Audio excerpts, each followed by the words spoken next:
So, on the count of three, here we go. They used to call me Easy D, Easy D, Easy D. And this is 5 easy questions. 5 easy questions. It's showtime. I'm showtime all the way, baby. Turn the switch on. They used to call me Easy D, Easy D, Easy D, Easy D. This is Danny, Easy D Dorman. 5 easy questions. And my next friend, I actually had to write it down because I didn't want to mess this up. So I met her when she was just a baby in this business, literally a baby. She performed at Cameo Summer Jam out here in California. And at the time, the lineup of heavy hitters, including Albie Shore and Cool J, I mean, it was a pretty deep bench. But not only did she, and I'll explain she as opposed to the other, not only did she hold her own, she left the crowd begging for more. I consider her my friend. This young lady puts the sweet in Sweet Sensation. So, welcome, Betty D. Thank you. That was amazing. Hearing you talk about Cameo, I was this young, this young thing, kind of awestruck by what was going on. But let me tell you, Cameo was one of our favorite home away from home type of places, type of radio stations. It was amazing. Yeah. Oh no. And the fact that myself and my friend Nisha, she was the one who had the video show, and I have a tape of it. I converted it to digital.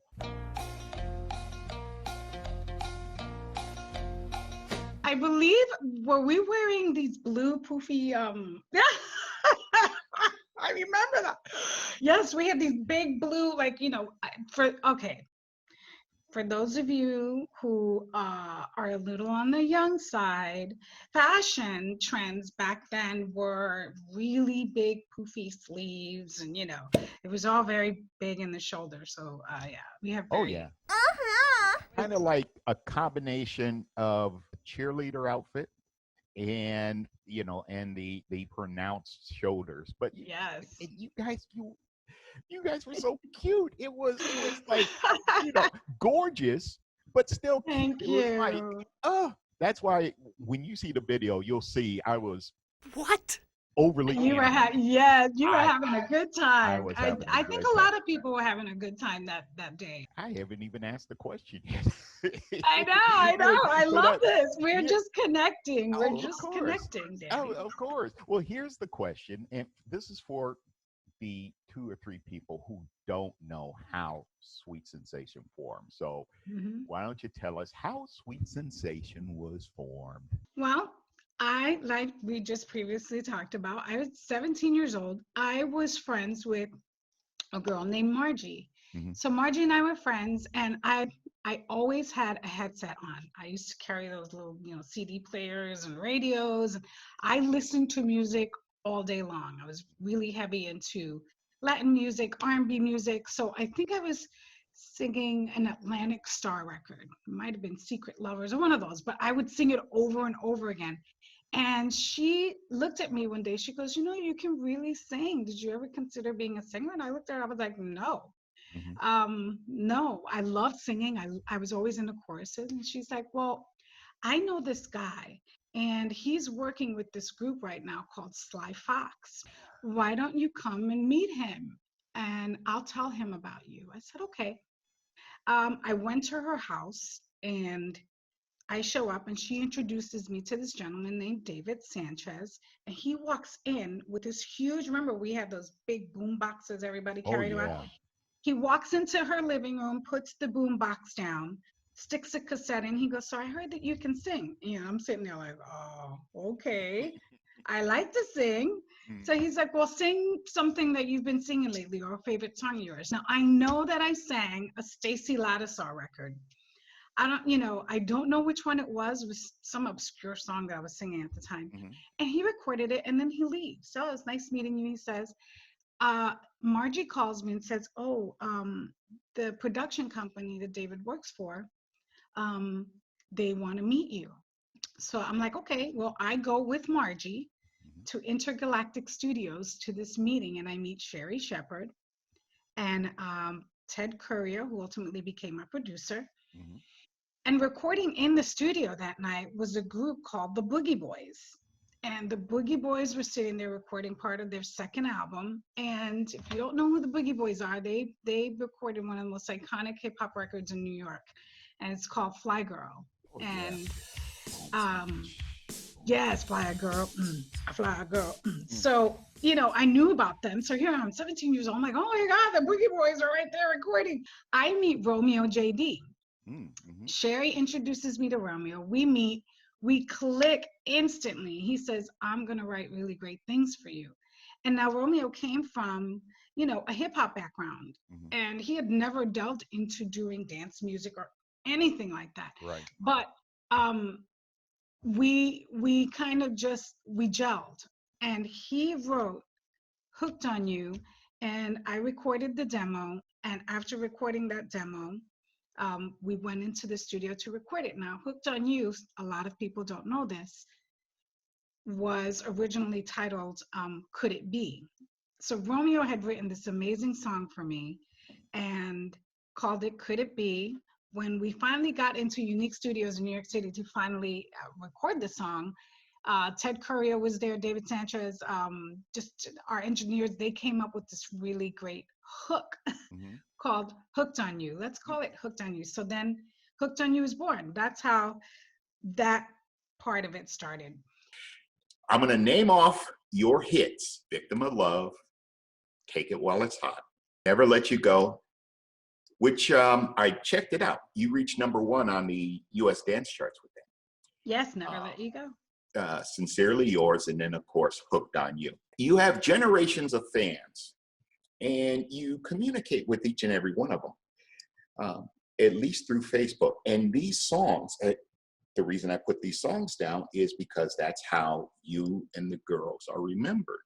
And we're talking about generations later. You have Gen Z or whatever the generation snowflake. X, Uh, Y, and Z. yeah, exactly. But they're still grooving to you and your song, and you reach out to them or you communicate with them. So how does it feel to have that much love? It's humbling. At first, when I realized that our fans who grew up with us were still coming to shows, we still perform. I mean, Mhm. not obviously not now because of COVID, Right. but looking out into the audience of people that are my age, uh, dancing and like getting down and partying and screaming out the words. But the best part about that was looking next to them and seeing them with their children dancing and singing the words. It is the most humbling experience to know that 30 plus years later, your music still lives on. Hooked on You during a show, they come after the show and they meet us backstage, and the parents are like, "This is my daughter." And the first words out of her mouth are, "I grew up listening to freestyle music because my mom listened to it every day. And that's how I learned about music. I learned about music and I learned to sing because I was listening to Hooked on You." And, it's mind-boggling, but it is the most humbling thing that I think I've ever experienced. It's humbling. That's the only way I know how to describe it. I feel, Sweet Sensation was that bridge between what was more of, what did they call it back then? Just dance music, but that transition into what is now Mhm. freestyle.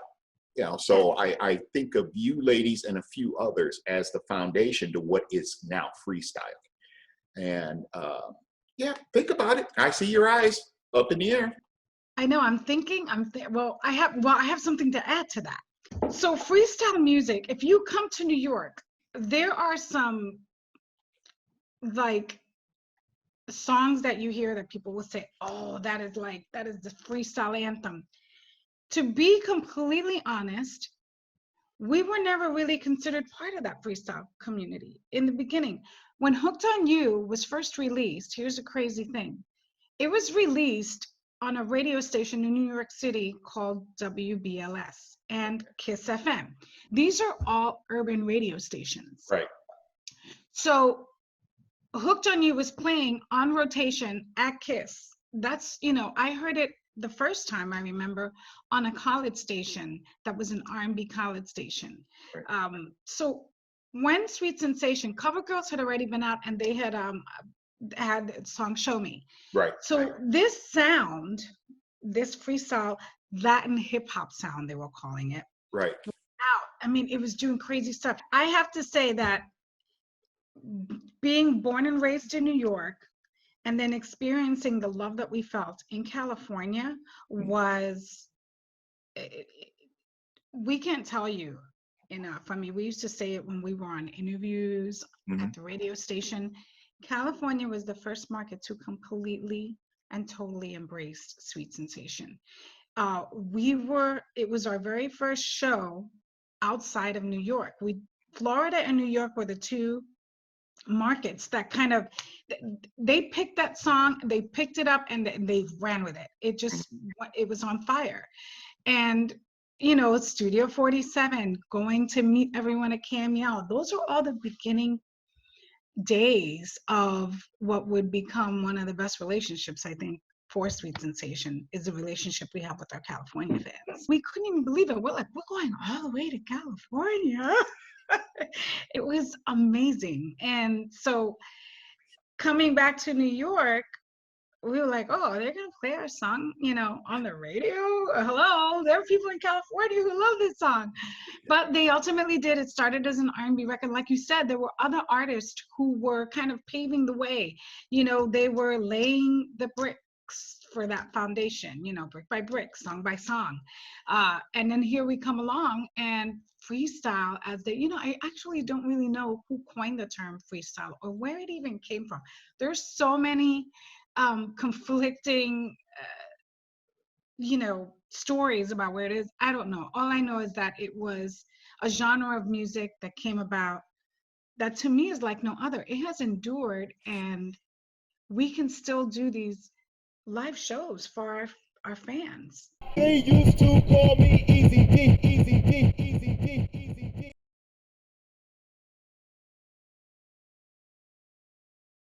I'm going to see, and I hope this isn't a total embarrassment for you. No, not at all. We'll find out. You haven't heard the question yet. Okay, why don't you stand up and give us a twirl? Okay, I'm going to stand up and give you a twirl. Any twirl? Wow! Wow! The fans are gonna love me now. They're gonna love me now. I cursed like a sailor. I was getting very heated. And I got so mad. I don't even remember what we were arguing about, but and he starts laughing, which enraged me even more. And I stopped in the middle of the argument. I said, what are you laughing at? He was like, when did your accent change? Because I went, he goes, who am I talking to right now? I was like, I don't even know what you're talking about. And he said, he goes, you sound like, he imitated me. He was like, I don't understand where you're going. And he goes, you were straight out of the Bronx, come out. Like, he goes, I don't know where she came from, but she was here in the argument with me. I was like, I said, I guess that's what happens when I get very angry. So my New York Bronx comes out in full force. Wow. Now well, when you started talking about cursing like a sailor, that surprised me. When you started talking that surprises a lot of people. Yeah, geez, because it's like listening to the Pope swear. I mean, I'm sure he does, but They used to call me Easy D,